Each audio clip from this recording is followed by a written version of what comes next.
च मामेव तलेवरं यः प्रयाति समद्भावं याति नास्त्यत्र संशयः।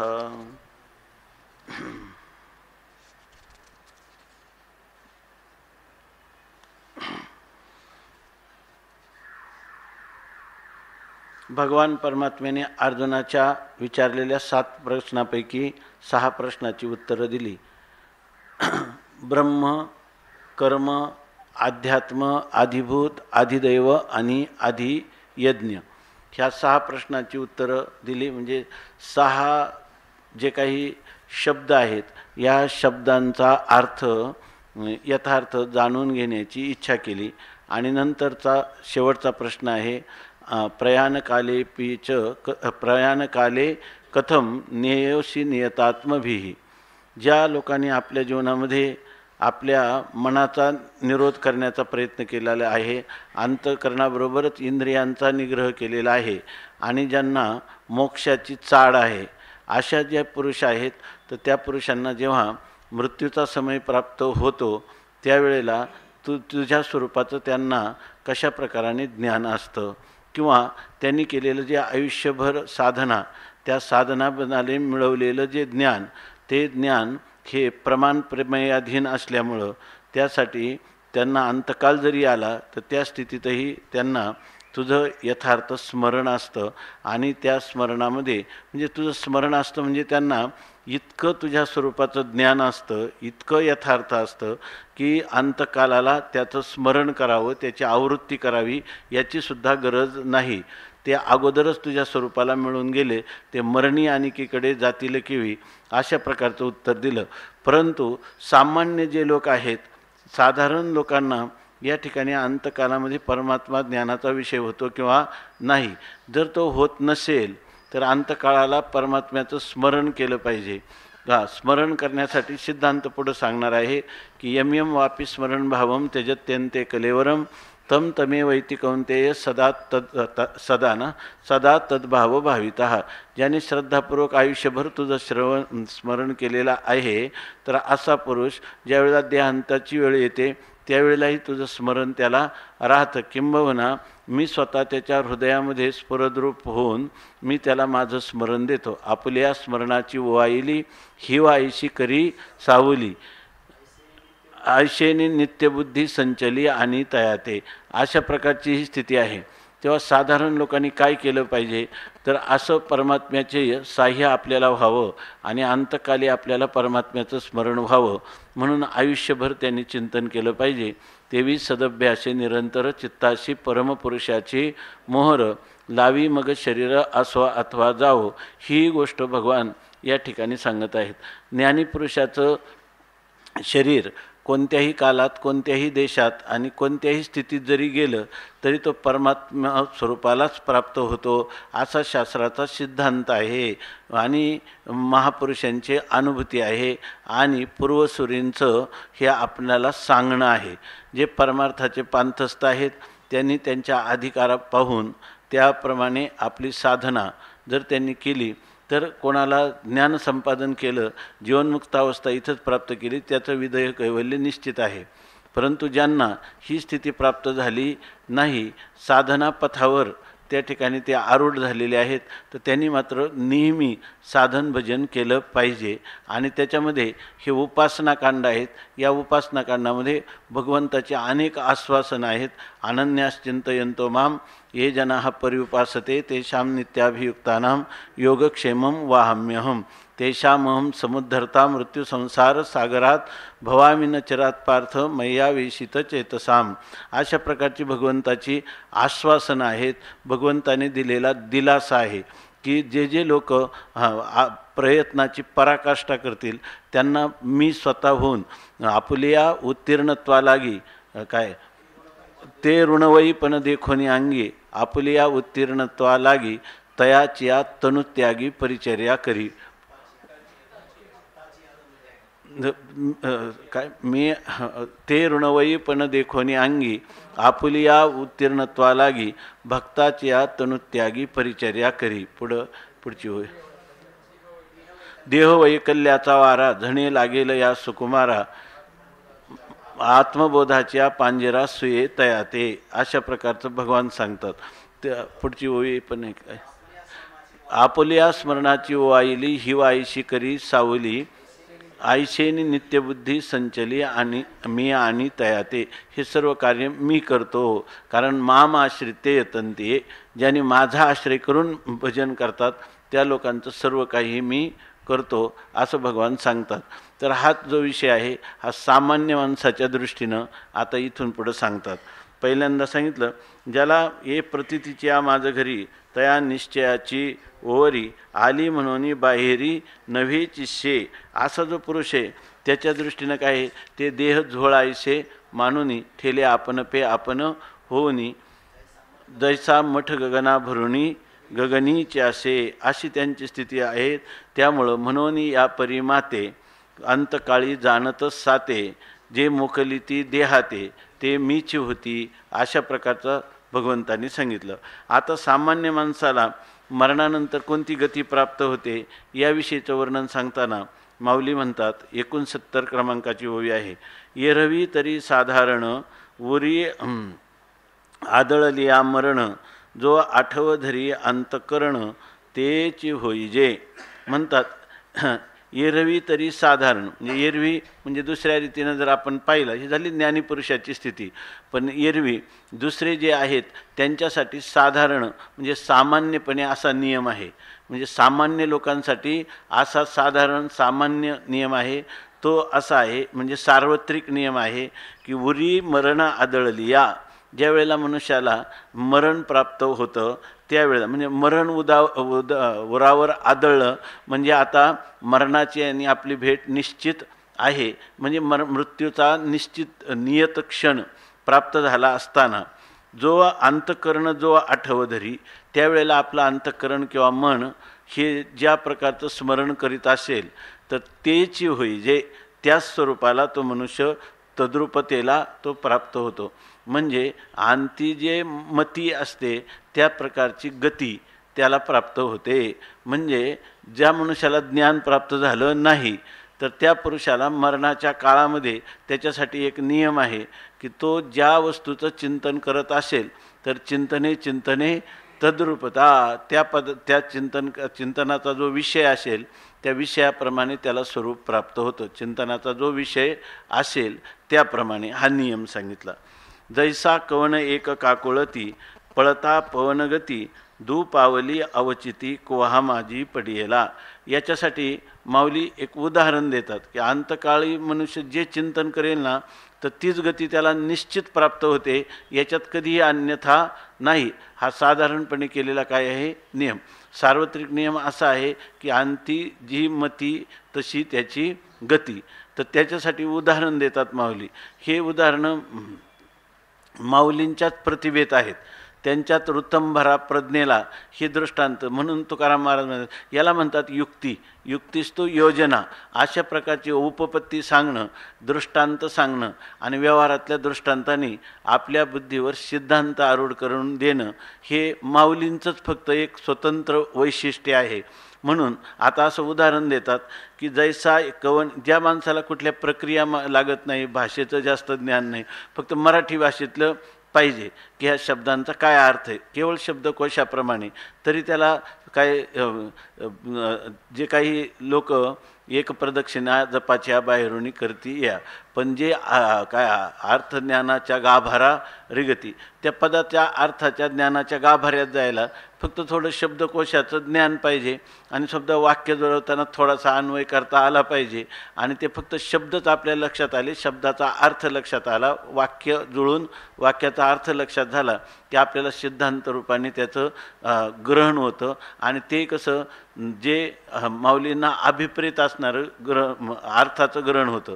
त्याचं कारण काय आहे की दृष्टांत एकदम सामान्य लोकांनाही लक्षात येतील अशा दृष्टांत दिले. आणि नंतर दाष्टांतिकामध्ये त्यांनी सांगितलेले. तर इथं सांगतात जैसा, ज्याप्रमाणे कवन एक काकुळती.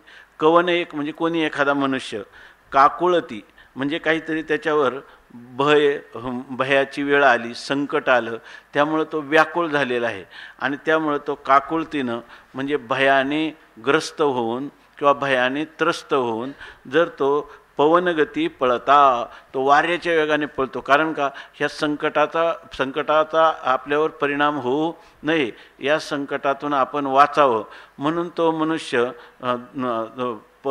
पवनगती पळता, वाऱ्याच्या वेगाने म्हणजे वायुवेगाने तो पळण्याला सुरुवात करतो. पण पळता पळता काय झालं, वेगाने पळता पळता समोर विहीर होती आणि पावली अवचिती कुहा माझी पडियेला. माणूस काय करतो, पुढं काय आहे हे पाहूनच, जर त्या ठिकाणी कुहा म्हणजे विहीर आणि त्या कुहा माझी पडियेला, कुहा म्हणजे विहिरीमध्ये तो जर पडला, पण कधी पडेल तर पावली अवचिती, दोन्ही पावलं जर त्याच्या जवळ गेला आणि त्याला विहीर दिसली तर तो मागं सरेल. परंतु तो त्याचे पावली, दोन्ही पाय आता पुढे गेले म्हणजे घसरले आणि दोन्ही पाय त्या विहिरीमध्ये पुढे गेले आणि तो म्हणला मी आता पडणार नाही.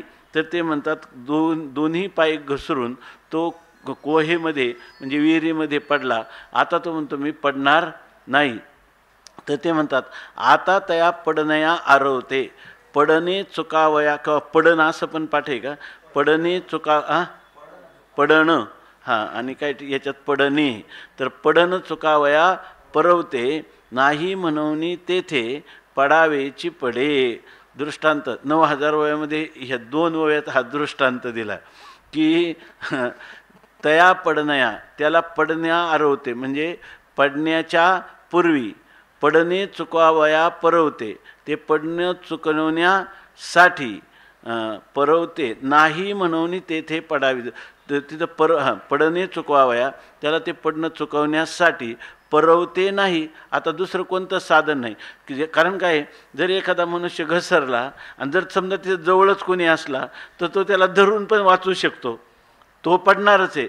परंतु कोणी माऊलीने कसं लिहिले, परवते, पडणे चुकवावया परवते नाही, म्हणजे त्याला हे जे अनुसार वगैरे वाक्यामध्ये अर्धविराम, पूर्णविराम, स्वल्पविराम, प्रश्नचिन्ह याप्रमाणे जर थोडासा विचार वाचला तर आपल्याला लवकर लक्षात येतं. पडणया आरवते, त्याला पडण्याच्या पूर्वी. आता जर पडणे चुकवावया परवते, ते पडण्याच्या पूर्वी त्याचं पडणं चुकवण्यासाठी दुसरा कोणी असला पाहिजे. कारण कधी कधी काय आहे, ते पडण्याच्या पूर्वी म्हणजे तो अर्धा विहिरीत गेला आणि मग आता मागूनही कोणी आला तर त्याला वाचू शकत नाही, नाही का. त्यावेळेला कोणी जर असला तर मग त्या ठिकाणी म्हणून तेथं पडावेची पडे, त्या ठिकाणी त्याला पडावंच लागतं आणि तो पडतोच. म्हणजे पडावेची पडे म्हणजे पडणंच त्याला भाग होत पडतं, त्याला दुसरा काही विलाज राहत नाही, अशी स्थिती आहे. हे दृष्टांतातून सांगतात. तेवी मृत्यूचेने अवसरे एके, जे येऊनी जीवासमोर ठाके, ते होणे मग न चुके भलतया परी. तेवी त्यावरच्या दृष्टांताप्रमाणे, विहिरीत पडणाऱ्या त्या पुरुषाच्या दृष्टांताप्रमाणे, मृत्यूचेनी अवसरे, ज्या वेळेला मरणाची वेळ येते त्या मरणाच्या वेळी, मृत्यूचेनी अवसरे, मरणाच्या वेळी, जे एके जीवासमोर येऊनी ठाके, जी एक वस्तू, जे एके म्हणजे जी एखादी वस्तू जीवासमोर येऊनी ठाके, जी जीवाच्या समोर म्हणजे जीवाच्या अंतःकरणामध्ये त्याचं चिंतन चालू राहतं. जीवाच्या अंतःकरणामध्ये त्याने जे काही आयुष्यभर केलेले जे कर्म आहेत त्या कर्माचे जे संस्कार असतात आणि त्या संस्कारापैकी जो संस्कार त्या ठिकाणी त्याच्या समोर मरणाच्या वेळेला येऊन उपस्थित होईल, जे येऊन म्हणजे तो म्हणा की त्याचे आई वडील वगैरे समोर असले, कोणी मुलं बाळं, तर तसा अर्थ नाही. त्याला त्यावेळेला त्याचा जो संस्कार उद्भूत झाला असेल मरणाच्या काळामध्ये ते होणे, ते त्याला व्हावं लागतं. मग भलतया परी न चुके, मग भलतया परी त्याने काही जरी केलं तरी ते भलतया परी कोणत्याही प्रकाराने न चुके, ते होणे न चुके. त्याचं त्या ज्या वस्तूचं तो चिंतन करीत आहे मरणाच्या वेळेला, ज्या वस्तू, पदार्थ, व्यक्ती, विचार, भावना, ती ज्याची जी प्रबल झालेली आहे तर ती प्रबलच असते आणि त्याच वस्तूला तो प्राप्त होतो. याविषयी त्याला न चुके, त्याला चुकवता येत नाही, असं माऊलींनी सांगितलं. आता या सिद्धांतामध्ये असं सांगतात माऊली की यासाठी पुन्हा उदाहरण देतात किंवा तुम्ही म्हणाल की शेवटच्या वेळेला तर त्याला जे येतं ते त्याला टाळताच येत नाही आणि त्याच्या पूर्वसंस्कारानुरूप ते जो संस्कार सर्वात प्रबल असेल तोच मरणाच्या वेळेला उद्भूत होतो. तोच मरणाच्या वेळेला कसे तोच निश्चित तोच संस्कार उद्भूत होतो असं तुम्ही कोणत्या बळावर म्हणतात? तर यासाठी पुन्हा एक युक्ती सांगतात की अहो तुम्हाला स्वप्नामध्ये कोणते पदार्थ येतात, जागृती ज्या पदार्थाचं चिंतन केलं ते स्वप्नात येतात असं माऊली सामान्यपणे त्याच्यासाठी उदाहरण देतात. आणि जागता जव असिजे तव जेने ध्याने भावना भाविजे डोळा लागत खेवो देखिजे तेची स्वप्नी. या ठिकाणी जागता जव असिजे, तुम्ही जोपर्यंत जागृत आहात म्हणजे जागृत अवस्थेत आहात म्हणजे जीव जोपर्यंत जागृतीत अवस्थेत असतो तव जेने ध्याने भावना भाविजे. तर ते म्हणतात जेने ध्याने, ज्या वस्तूचं तुम्ही ध्यान करता किंवा चिंतन करता आणि त्याने भावना भाविजे म्हणजे त्याच्यापासून जे भावना शब्दाचा एक अर्थ संस्कार, त्याच्यापासून जे संस्कार निर्माण होतात. संस्कार कशापासून निर्माण होतात? ज्या वस्तूचं आपण चिंतन करतो त्या चिंतनाचे संस्कार राहतात. आयुष्यभर आपण जे कर्म केले ते कर्म तर करून तिथंच नष्ट होतात, परंतु कर्मानुगो गच्छती जीव एकहा, कर्माच्या अनुसार जीव पुढचा मरणानंतरचा प्रवास करतो. म्हणजे त्या कर्माचे संस्कार त्या सूक्ष्म शरीरामध्ये घेऊन तो पुढचा प्रवास करतो. मग देणे ध्याने म्हणजे ज्या वस्तूचं तो ध्यान चिंतन किंवा ज्या वस्तूची त्याला अधिक आवड असेल आणि त्या आवडीपासून त्यांनी जे भावना भाविजे, त्यांनी ज्या भावना म्हणजे ज्या संस्काराची भावना केली किंवा संस्कार निर्माण केलेले आहेत ते संस्कार स्थायी राहतात आणि त्या कर्म मात्र नष्ट होतं. परंतु हे सर्व करताना त्यांनी त्या गोष्टीला दिलेलं जे महत्त्व आहे की हे आपल्या सुखाला कारण होईल म्हणून त्याचं केलेलं जे चिंतन आहे तेच मरणाच्या वेळी फार होऊ लागे. मरणाच्या वेळेला ते अगदी स्पष्ट समोर येतं. आणि याच्यासाठी उदाहरण कोणतं? तर डोळा लागत खेवो देखिजे त्याची स्वप्नी. जर मनुष्याने जागृत असताना ज्या प्रकारचं व्यक्ती वस्तू क्रिया या पदार्थ यांचं चिंतन केलं असेल ते संस्कार असतात आणि ते संस्कारात काय होतात? डोळा लागत खेवो, त्याला डोळा लागतात म्हणजे निद्रा लागल्यानंतर त्याचे ज्या वेळेला त्याला निद्रा लागते तेव्हा तेची स्वप्नी देखिजे. तेच स्वप्नी देखिजे म्हणजे काय? जे त्याने ज्या वस्तूचं चिंतनाने जे संस्कार झाले असतील किंवा ज्या वस्तूच्या पुन्हा पुन्हा केलेल्या अभ्यासाने त्याला जे काही कर्माच्या अभ्यासामध्ये एकच क्रिया पुन्हा पुन्हा करणं, एकच भावना किंवा एकाच पदार्थाचं चिंतन पुन्हा पुन्हा करणं यामुळे झालेले जे संस्कार आहेत तेच स्वप्नी देखिजे. त्या संस्कारानुरूपच त्याला स्वप्न पडतं किंवा स्वप्नात तेच पदार्थ त्याला दिसतात. हा नियम कोणता आहे? सार्वत्रिक किंवा साधारण अशा प्रकारचा नियम या ठिकाणी सांगितलेला आहे.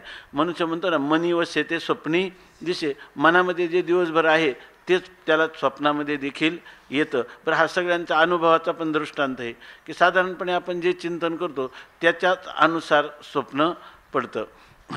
यम यम वापि स्मरण भावम त्यजत्यन्ते कलेवरम.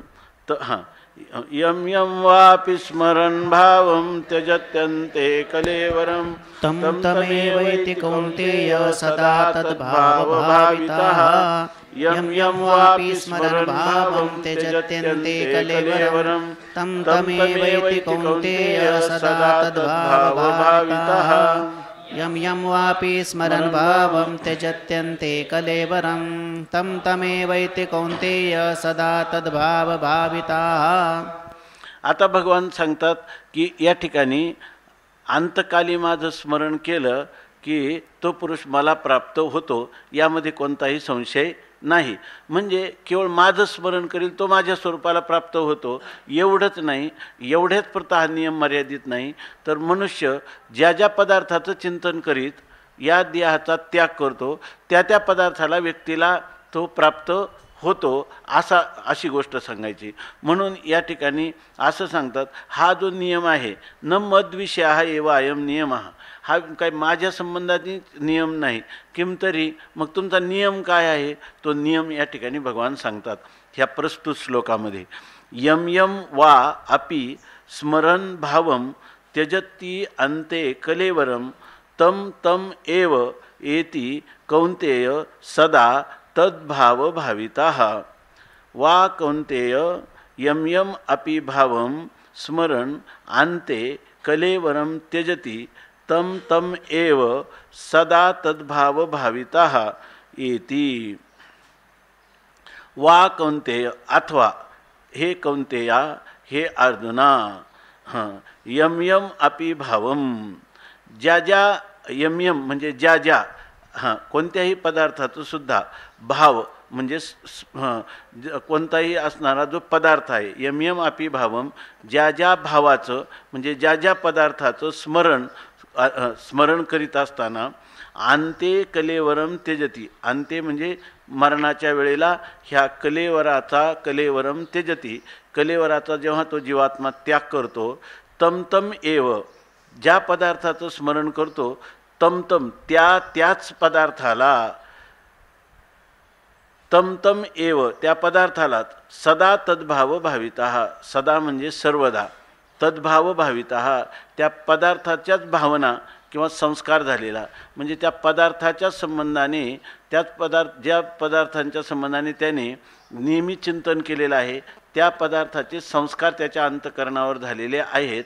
तशाच प्रकारच्या वासना त्याच्या अंतःकरणामध्ये निर्माण होतात आणि मरणाच्या वेळेलाही तद्भाव भाविताः, ज्या पदार्थाचं त्याने आयुष्यभर भावना किंवा संस्कार केलेला आहे किंवा आयुष्यभर त्या पदार्थाच्या संबंधाने केलेलं जे चिंतन आणि त्या चिंतनाच्यामुळं झालेला त्याच्या अंतःकरणावर झालेला जो वासना किंवा वासना संस्कार, त्या संस्कारांचा अभ्यास केलेला तद्भाव भाविताः, त्याचीच भावना त्याच्याच संस्काराचा अभ्यास केलेला पुरुष कुठं जातो, तम तम एव येती, त्या पदार्थालाच येती नाम प्राप्त होतो.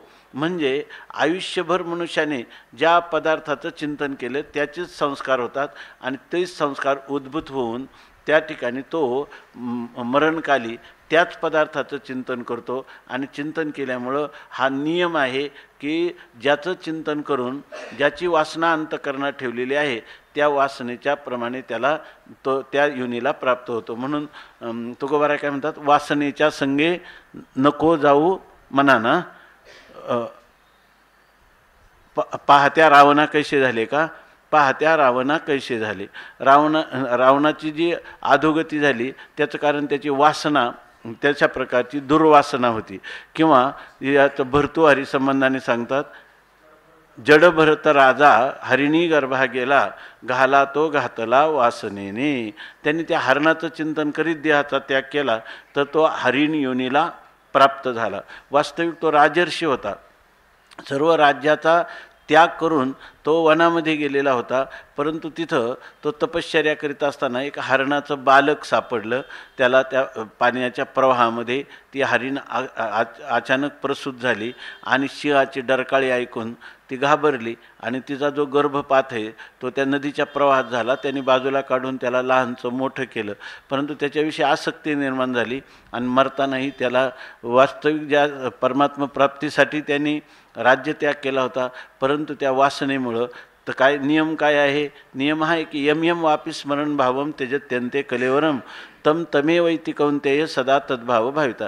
नेहमी त्याला सारखं त्या हरणाचं चिंतन व्हायला लागलं, त्याला ताप आला आणि त्याचा देह पडला, पण त्याला ह्या हरणाचं कसं होईल, हे हरिण बालक त्याचं काय होईल, अशी वासना सारखी अंतःकरणात राहिली. मरणाच्या काळात ती त्याची ती वासना उद्भूत झाली आणि त्याचा परिणाम म्हणून त्याला त्या ठिकाणी पुन्हा हरणाच्या जन्माला यावं लागलं. वासनेचा संग होय अंतकाळी तरी तपोबळी जन्मधरी. तुकाराम महाराज म्हणतात, केवढाही जरी तपश्चर्या करणारा पुरुष असला तर त्या पुरुषाला फक्त जर तत्वज्ञान झालं नसेल, असा कोणीही पुरुष असेल तर त्याला वासनेचा संग होय अंतकाळी तरी तपोबळी जन्मधरी. केवढाही बलवान तपस्वी असला त्याला जन्माला यावं लागतं.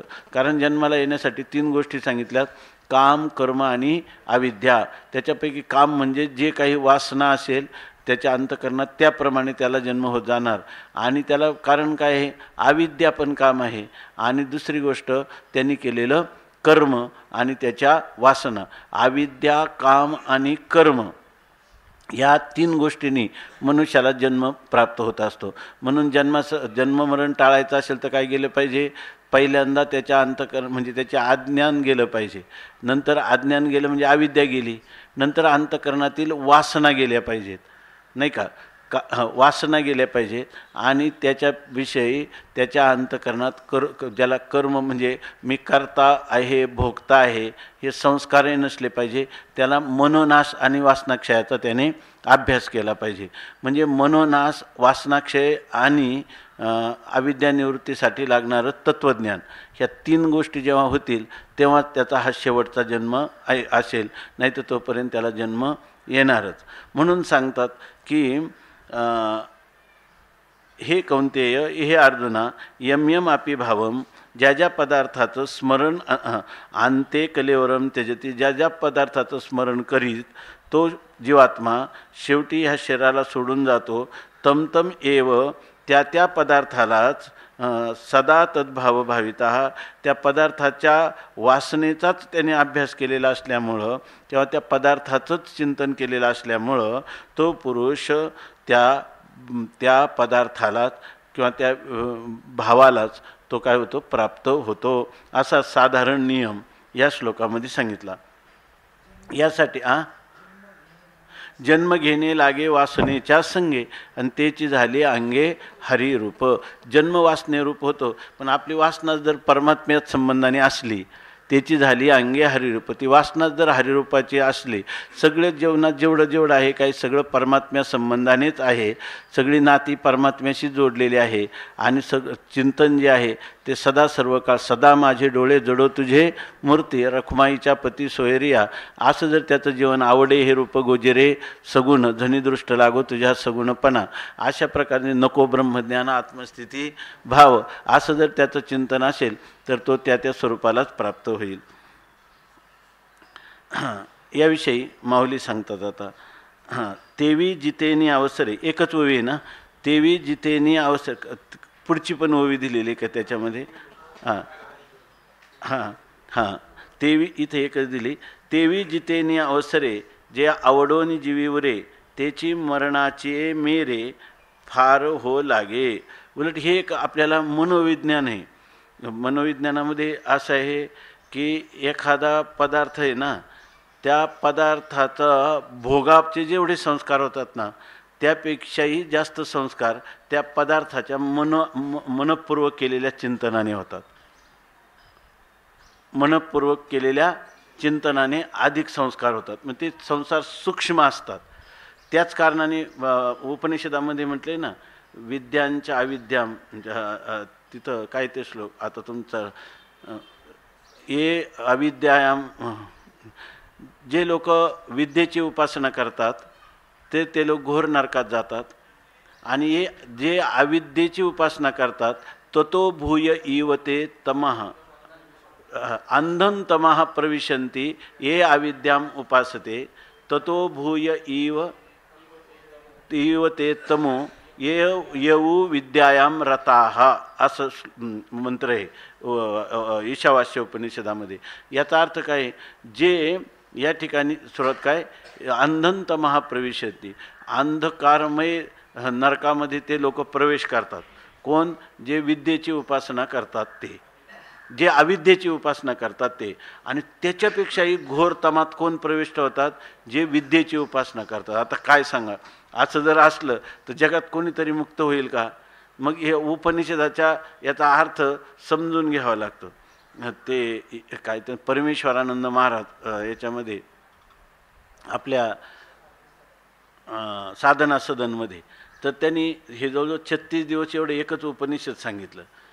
36 दिवस ते दररोज, पण त्यांचा वेळ कमी असायचा, 20-1 मिनटं, पण त्याच्यामध्ये त्यांनी खूप काही सांगितलं. ते मी लिहून आणलं होतं याच्यावर, पण ते ग्रंथ सापडत नाही. तर त्याच्यामध्ये त्यांनी खूप ते सगळे संन्यासी महात्मे शंका विचारायचे, ते स्वतः उत्थापन करायचे, आणि हे सर्व त्याच्यामध्ये हे विद्या आणि अविद्येचं पण सांगितलं होतं. तर विद्या जी आहे, म्हणजे इथं विद्या शब्दाचा अर्थ काय घ्यायचा? उपासना. विद्या शब्दाचा अर्थ घ्यायचा उपासना, आणि जे अविद्या आहे याचा अर्थ घ्यायचा कर्म. बरोबर ना? म्हणजे कर्म जे आहे ना, शरीराकडून, स्थूल शरीराकडून होणाऱ्या क्रिया ज्या आहेत त्या क्रियांचा संस्कार कमी होतो. पण हे उपासना हे मानस कर्म आहे, आणि मानस कर्मामध्ये या स्थूल कर्म करण्यापेक्षाही मानसिक जी उपासना आहे तिच्यामध्ये संस्कार जास्त सूक्ष्म होतात आणि ते काय करतात, त्या खऱ्या तत्त्वज्ञानाला प्रतिबंध करतात. बरोबर आहे का? तत्त्वज्ञानाला ते काय करतात, प्रतिबंध करतात. या अर्थाने ते म्हटलेले आहे का ते ततो भूय एव ते तमा. कर्माचे संस्कार जातील पण उपासनेचे संस्कार लवकर जात नाहीत. हे पटतंय ना? हे कोणाच्या अनुभवाला येण्यासारखी गोष्ट आहे. आणि त्यामुळं त्या ईशावास्य उपनिषदामध्ये असलेलं का त्याला अखंड अर्थ जे आहे ना, त्या अखंड अर्थाचं ज्ञान व्हायला उपासकाला भरपूर कठीण जातं. ऐके ना, जितकं स्थूल कर्म केलेलं आहे, वेदविहित अग्निहोत्राधिक कर्म करणाऱ्याला सुद्धा जितकं जड जात नाही, तेवढं सगुण साक्षात्कारी पुरुषाला, म्हणजे म्हणायला काही हरकत नाही ना, तेवढं सगुण साक्षात्कारी पुरुषाला सुद्धा त्या उपासनेचे जे संस्कार आहेत ते संस्कार केवळ अद्वैत आत्मस्थितीमध्ये जाण्यासाठी प्रतिबंध करू शकतात.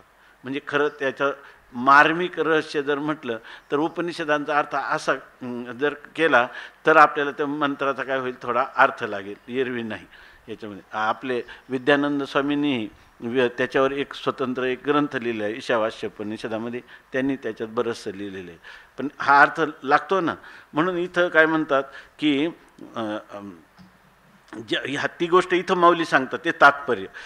तेवी जितेनी अवसरे जे आवडोनी जीवीवरे त्याची मरणाचे मेरे फार हो लागे. हा बरोबर का मानसशास्त्राचा सिद्धांत आहे की ते म्हणतात जितेनी अवसरे, जिवंत असताना जे आवडोनी जीवीवरे, जे आपल्याला खूप आवडतं ना तेच जीवी उरे, म्हणजे तेच आपल्या अंतकरणात संस्कार रूपाने उरत असतं. आयुष्यभर ज्याची आवड आहे त्याचेच अंतकरणामध्ये काय होत असतं, तो संस्कार.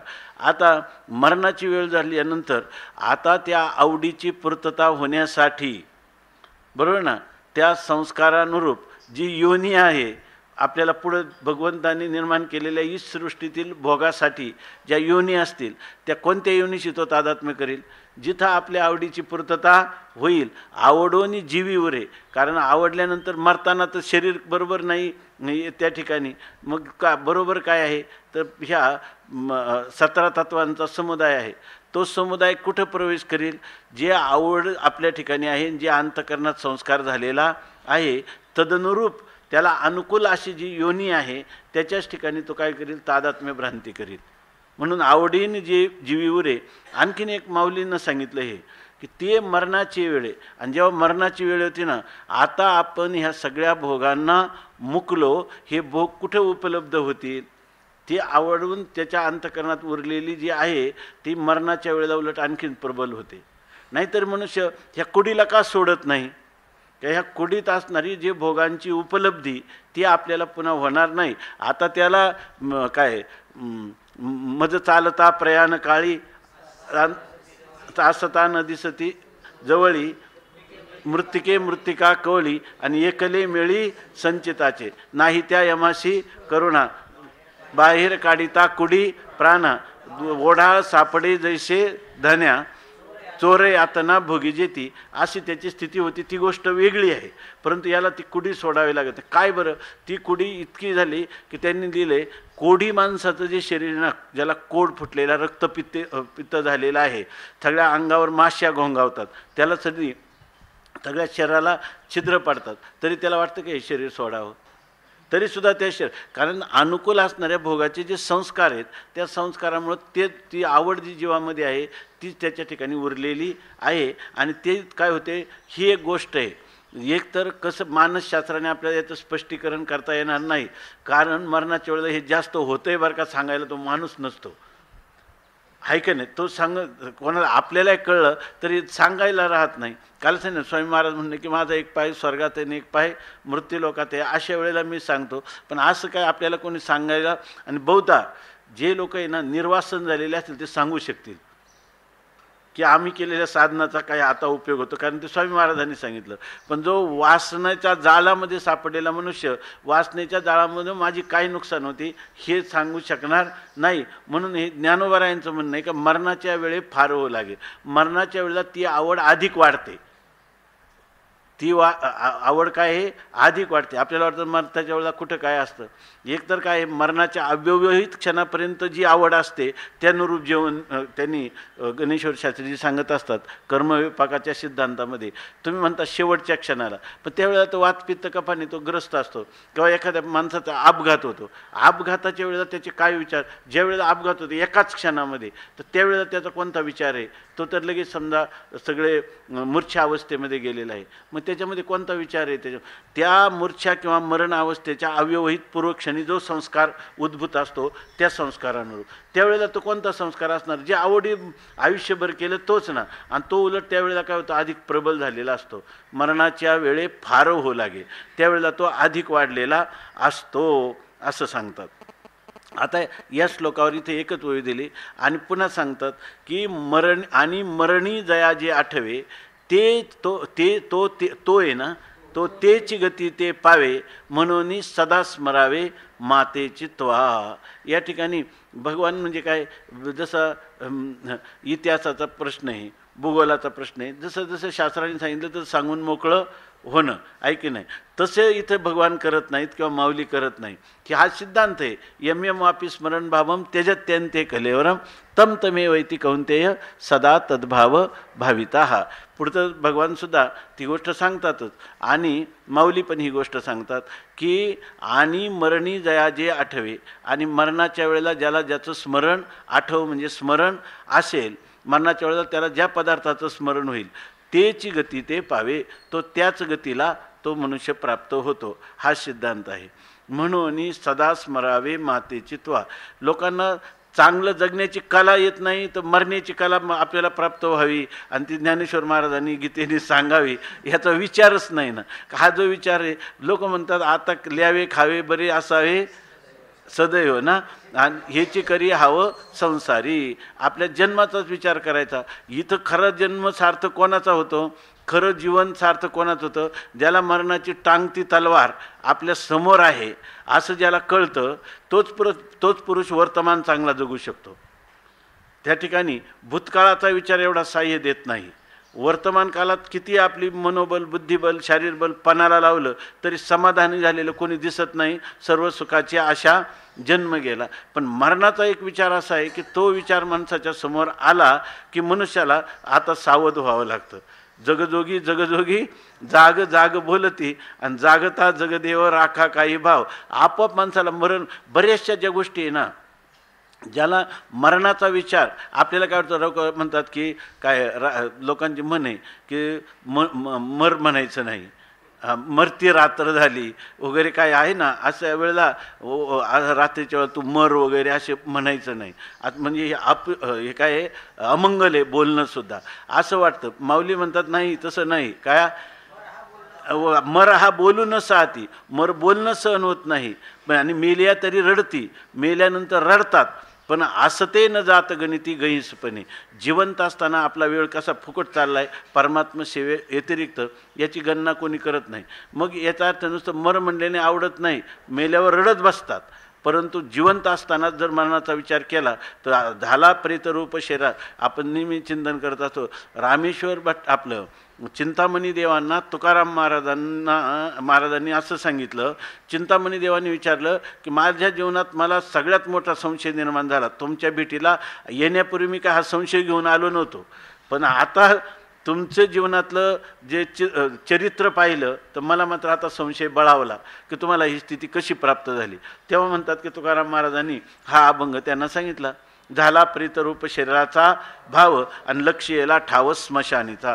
जळती रात्रंदिवस काम, रडती रात्रंदिवस काम क्रोध माया, म्हणती हाय हाय यमधर्म. वैराग्याच्या शेनी लागल्या शरीरा, ज्ञानाग्नी लागला ब्रह्मत्वेशी किंवा ज्ञानाग्नी भरभरा जीवत्वेशी असा एक पाठ आहे. आणि पुढं काय दिलीत फोडियेला गट ठेविला चरणी, महावाक्य ध्वनी बोंब झाली, दिली तिळांजळी कुळ नाम रूपाशी, शरीर ज्याचे त्याशी समर्पिले. आणि मग एवढं झाल्यावर शरीर जिवंत असतानाच जिता असता मेल्या समान, जिवंत असतानाच हे शरीर प्रेत झालेले आहे असं समजून आम्ही आमचं जीवन काढलं. त्याच्यामुळं हे सगळे झाले. दिली तिळांजळी कुळ नाम रूपाशी, आम्हाला कुळाचा अभिमान राहिला नाही, रूपाचा राहिला नाही, या ठिकाणी नामाचा नाही, काही नाही, नाम रूपातीत अशा स्थिती आम्हाला प्राप्त झाली. ह्या आकाराला आम्ही कधीच उल्लंघून गेलो काय तुकोबारांचा आणखीन एक देह संबंध झाला, देव असा अर्थ. ह्या शरीराचा आम्ही तेव्हा मी देह हे नव्हे सरे आणि उरला वरे विठ्ठल अशा प्रकार हाती घेऊन या काठी आणि तुका लागला कलेवरा पाठी. तुकाराम महाराज म्हणतात याजसाठी केला होता अट्टाहास, शेवटचा दिस गोड व्हावा, आता निश्चिंतीने पावलो विसावा, खुंटलिया हवा तृष्णेच्या. आपल्याला माणसाने मरणाचा विचार करण्यात आम्ही काळ घालवला, पण त्याचं आता आम्हाला कौतुक वाटतं. कौतुक वाटे झाले या वेचाचे. कारण आम्ही मरणाची टांगती तलवार होती म्हणून अखंड भगवंताचं नाममंगळाचे तेने गुणे आम्ही त्या भगवंताचं भजन करीत बसलो. म्हणजे याचा अर्थ मरणाचा विचार चांगला आहे. स्वामी महाराज नेहमी सांगायचे की उंदीर आहे तो त्या काही वेळेला उंदीर फार त्रास देतात घरात, म्हणून लोक ते पिंजरा आणून ठेवतात. आणि तो उंदीर पिंजऱ्यात सापडावा म्हणून काय करतात, त्याच्यात पेरूचे तुकडे, शिळ्या भाकरी, चपात्या, काहीतरी पदार्थ घालून ठेवतात. आणि तो उंदीर जेव्हा येतो तर तो उंदीर त्याच्यामध्ये शिरतो. शिरल्यानंतर तो उंदीर त्याच्यात जेव्हा शिरतो तर त्याच्यात ते हल्ल्यामुळे तो पिंजरा तो दरवाजा लागून जातो. आता त्याला कळतं की आता आपल्याला काय झाली, कठोर शिक्षा आपल्याला आता प्राप्त झालेली आहे. आता आपण खऱ्या जेलमध्ये सापडलेलं आहे. आता आपल्याला मृत्यूशिवाय दुसरा पर्याय नाही. आणि त्यावेळेला ते खाली असतं की नाही सगळं तिथं खायला, त्याला तो खात नाही. जर स्वामी महाराज म्हणायचे उंदराला सुद्धा बंद कळतो पण माणसाला कळत नाही, आहे की नाही, त्याला माणसाला कळत नाही. त्यासाठी ग्राम्य भाषेत त्यांनी नाथ महाराजांनी भागवतात बोकडाचं उदाहरण दिले. बोकड खाटी खाण्यात जात असताना देखील तो आजीशी रमो धावे अशा प्रकारचं त्याचं वर्णन केलेलं आहे. नाथ महाराजांनी स्पष्ट ग्राम्य भाषेमध्ये त्याचं वर्णन केलेलं आहे. अशा प्रकारचे म्हणून मरणाचा विचार हा फार महत्त्वाचा आहे. मरणाचा विचार केला की मनुष्याला लगेच वैराग्य निर्माण व्हायला लागतं. त्याच्या ठिकाणी अनित्यतं, दोषदर्शन सगळे आपोआप होतं. याला जास्त शास्त्राध्ययन पण करावं लागत नाही. मरणाचा विचार आला की होतं. स्वामी महाराज सांगायचे की त्यांचे एक मित्र होतं भिवाजी धनगर म्हणून, बालपणी ते त्यांचे मित्र होते. तर ते स्वामी महाराज जायचे कुठे यात्रेला, त्याला म्हणायचे तू पण चाल.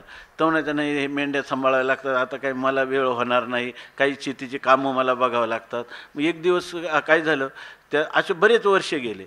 तर एक दिवस तो अचानक आला आणि त्यांनी सांगितलं स्वामी महाराजांना आत्ताच्या आत्ता आपल्याला बद्रीनाथला जायचं, आत्ताच्या आत्ता जायचं म्हणे. स्वामी महाराज म्हणे माझी इथं रास पडलेली, ते राहत होते त्या शेताला राखण, त्या खळ्यामध्ये राखण. ते म्हणे माझी रास पडलेली आहे, आता नाही थोड्या दिवसांनी जाऊ. ते म्हणे नाही उद्याच जायचं, तुमची रास जाऊ द्या, माझ्या मेंढ्या जाऊ द्या. अरे बाबा तुला मी 10-12 वर्ष म्हणतो बद्रीनाथला चालतो येत नाही आणि आज कशासाठी तू एवढा आग्रहाने म्हणतो. मग त्यांनी सांगितलं की त्यावेळेला ते उन्हाळ्याचे दिवस सुरू झालेले आणि तो गेला त्या आंब्याच्या खाली एका, आणि त्या मेंढ्या बसवल्या आंब्याखाली. तो मोठा एक आंब्याच्या झाडाचा पाड पडला आणि त्या मेंढीनं तो गिळला. गिळल्यावर काय झालं, तो बाहेरही गेला नाही आणि आतमध्ये गेला नाही, त्याच्या घशात अडकला. आणि मग ती मेंढी जी ती हातपाय खोडायला लागली, तिनं डोळे पांढरे केले, शेवटी ती मेली ते पाड अडकल्यामुळं. त्यांनी घरी आल्यावर विचार केला, मेंढी गेल्याची हळहळ करता करता त्या अंतकरणात विचार झाला मेंढी मेली कशी, अशा प्रकाराने. पण म्हणजे मेंढीला वेळच नाही ना, आपण कुठं तिला नेलं असतं काही केलं असतं पण वेळच नाही, पटकन एका क्षणातच गेली मेंढी. मग तो माणसाचं पण असंच होईल, आहे की नाही, माझं पण एका दिवस असं होईल. तेव्हा आता जवळ हे सकळ तीर्थ सिद्ध आहे, हात चालावया पाहे तव तू आपुले सोयीत पाहे, तीर्थयात्रे जाय चुको नको तव तू हरिगुण गाय ऐक वहिला. अशा प्रकारचं त्याला वाटायला लागलं आणि त्यांनी सांगितलं उद्या जायचं. स्वामी महाराज म्हणले चालेल, आणि लगेच स्वामी महाराज पण त्याला घेऊन बद्रीनाथला गेले. पण हा विचार आहे त्याला इतक्या वर्ष सांगितल्याने झाला नाही किंवा ग्रंथाने होत नाही. म्हणून मरणाचा विचार दररोज जर केला की मनुष्य बरोबर त्यांनी असं आपल्याकडे प्रार्थना आहे ओम असतोमा सद्गमय तमसो मा ज्योतिर्गमय मृत्योर मा अमृतम गमय. जेव्हा आपण म्हणतो मृत्यूतून मला अमरत्वाकडे ने, त्याचा अर्थ भाष्यकाराने वगैरे अज्ञानातून मला ज्ञानाचा प्रकाश दाखव, असतो मा सद्गमय असत्यातून सत्याकडे ने, आणि तमसो मा ज्योतिर्गमय ज्ञानातून अज्ञानाकडे ने, मृत्यूतून अमरत्वाकडे ने म्हणजे मोक्षाकडे ने.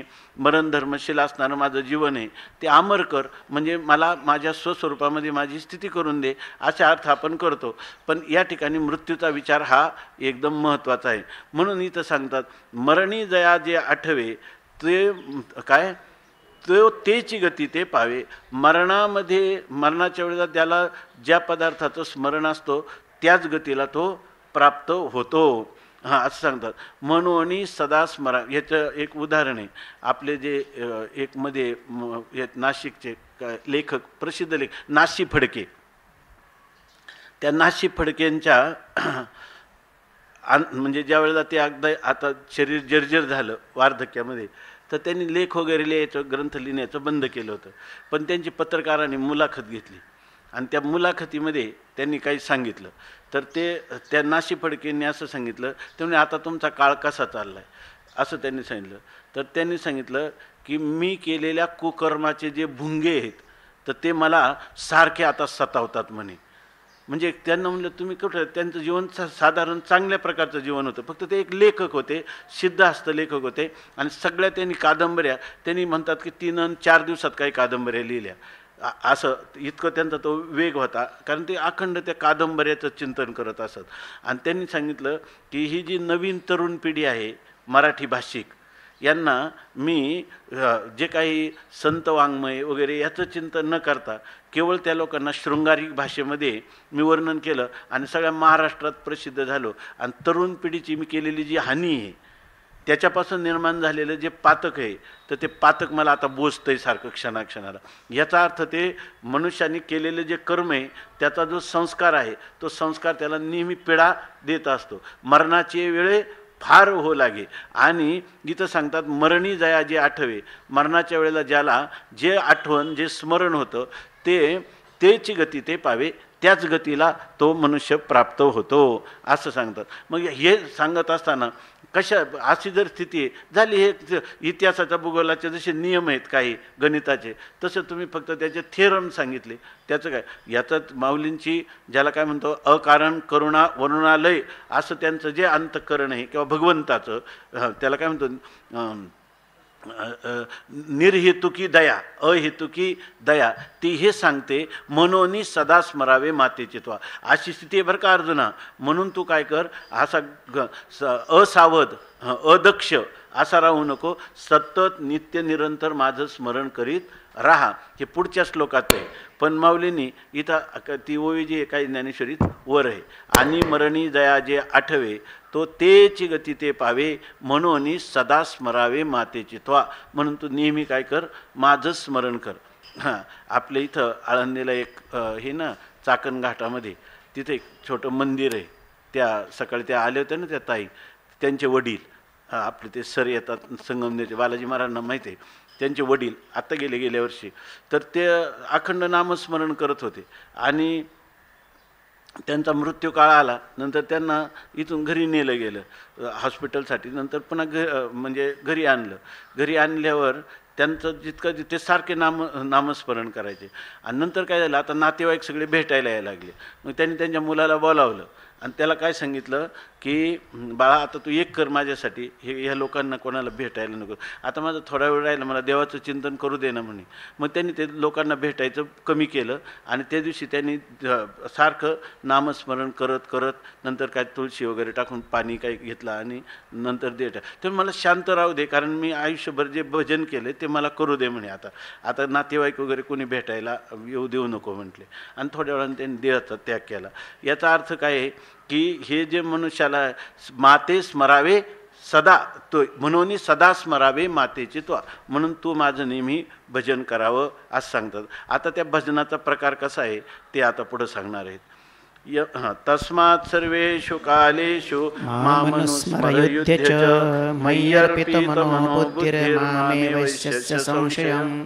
तस्मात् सर्वेषु कालेषु मामनुस्मरयुध्यच मय्यर्पितमनो बुद्धिर्मामे वैश्यस्य संशयं तस्मात् सर्वेषु कालेषु मामनुस्मरयुध्य च मय्यर्पितमनो बुद्धिर्मामे वैश्यस्य संशयं पुंडलीकवरदे हरिविठ्ठल श्री ज्ञानदेव तुकाराम माऊली ज्ञानेश्वर महाराज की जय. आता सर्वांनी फराळाचं घेऊन जा, नाश्ता करून.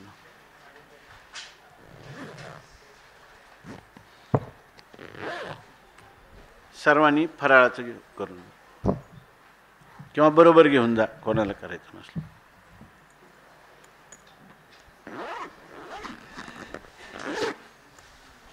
म्हणा.